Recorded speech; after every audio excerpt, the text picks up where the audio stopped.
আমরা কোনো কথা জানি না, আমরা একটা কথাই জানি যে ওই বোনটা বা দিদিটা যে সমস্ত জানোয়ারগুলো তাকে নৃশংসভাবে হত্যা করেছে তাদের যেন ফাঁসি হয়।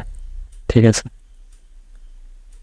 লিটারালি আমার বলতে গিয়েও না মুখে বাঁধে যে ওদের ঘরে কি মা বোন নেই যারা এই সমস্ত কাজ করেছেন। আমি চাইলে কিন্তু ক্লিপগুলো লাগাতে পারি, যে মানে ক্লিপগুলোতে বলেছে নখ উপড়ে নিয়েছে। ঠিক আছে, এই প্রয়াররা আমার বলতেই সংকোচ বোধ হচ্ছে সেই ক্লিপগুলো লাগাবো কীভাবে। আমি একটা কথাই বলবো, আসুন এই জাস্টিসের জন্য যোগ দিন।